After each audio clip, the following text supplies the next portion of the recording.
Kim, first of all, comment se déroule ton entraînement pour ton prochain combat qui est le combat d'unification le 1er décembre à la Place Belle? Fais-nous un quick recap, comment ça se passe? Ça se passe super bien. Tu sais, avec Daniel Stéphane, on trime dur à l'entraînement. On est allé 2 semaines en République dominicaine, c'est un boost d'énergie. On est allé s'entraîner dans le sable, dans l'eau. On a fait beaucoup de boxe. Puis là, depuis 2 semaines, j'ai recommencé le sparring. J'ai des très bonnes partenaires d'entraînement. CS Baillargeon, que vous connaissez, Mathilde Baraillé, Erika Camara, qui est la conjointe de Jessica Camara. Puis hier, j'ai mis les gants avec Sarah Gigadjou. Je ne sais pas si tu t'en rappelles des championnats canadiens. Oui. Elle est ici pour une semaine. Elle fait ses débuts pro le 12 novembre. Fait qu'on fait des entraînements ensemble. Ça fait vraiment de la belle qualité de sparring. C'est des styles différents que tu as affrontés, ces 4 boxeuses-là? Oui, ils ont quand même des styles différents, mais c'est des filles qui lancent beaucoup en volume, qui sont très agressives, qui ont un tempo assez élevé dans un ring. Fait qu'on sait que Neri Plata, c'est une fille qui va se présenter, qui va être assez agressive, qui est un style mexicain, mais qui a beaucoup une intelligence du ring aussi. Elle a un jab assez boxé de reculons. Et ces 4 filles-là savent boxer de l'avant, de reculons en donnant des angles. Elles sont très polyvalentes. Fait qu'on va vraiment rechercher de tout avec ces 4 filles-là, ces 4 boxeuses-là. Personnellement, comment tu accueilles ça un peu, les critiques? Il y en a moins qu'avant, mais il y en a encore. C'est sorti dernièrement. C'est quoi ton opinion par rapport à ceux qui disent « Ah, la boxe féminine », qu'est-ce que tu leur dirais, toi? Bien, je pense que pour ma part, je suis chanceuse. J'ai jamais vraiment été victime de commentaires négatifs. Je crois que je suis une boxeuse qui est quand même entertainante dans un ring. C'est pas des combats plates. Mais je trouve ça dommage des gens qui vont, des fois, sont ignorants. Ils n'ont jamais été voir un combat de filles, puis ils ont des préjugés. Fait que je dis, avant tout, achetez un billet, allez voir, achetez un pay-per-view, regardez sur RDS des combats, regardez, visionnez le combat de Clarissa Shields contre Savannah Marshall de samedi il y a 2 semaines. Une chose de Katie Taylor. Katie Taylor, Amanda Serrano. Puis je pense pas qu'après ça, on peut dire que c'est des combats ennuyants. Soyez pas ignorants, allez voir, soyez curieux. Puis si après, vous aimez toujours pas ça, mais tout le monde a droit à son opinion, mais jugez pas sans avoir pris la peine de regarder.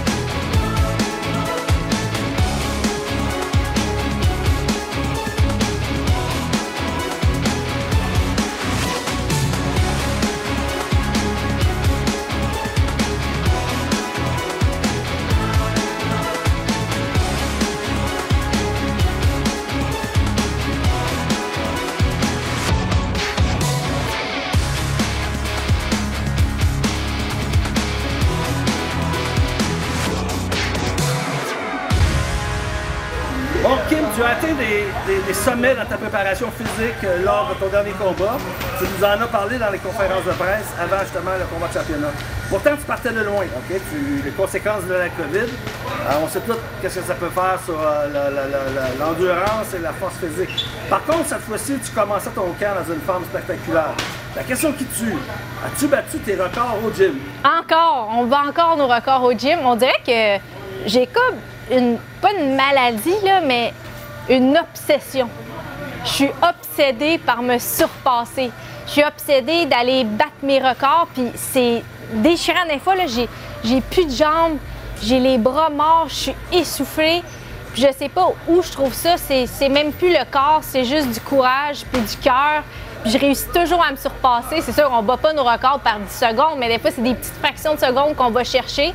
Puis souvent, c'est ce qui fait la différence dans des rounds de championnat. Tu sais, quand il reste 2 minutes, que les deux sont fatigués, puis tu es capable d'aller chercher la petite dose de courage qui te différencie des autres. Je pense que c'est ça que ça prend pour rester champion. Puis je pense que je fais partie de cette tranche d'athlètes-là. As-tu eu dans ces 10 rondes-là un moment où il y a une baisse d'énergie, où est-ce que tu es revenu ou ça quand même, tu aurais fait 2 autres rondes? Pour de vrai, je me suis tellement bien sentie dans ce combat-là. Tu sais, j'étais plein d'adrénaline. Mon premier combat de championnat du monde.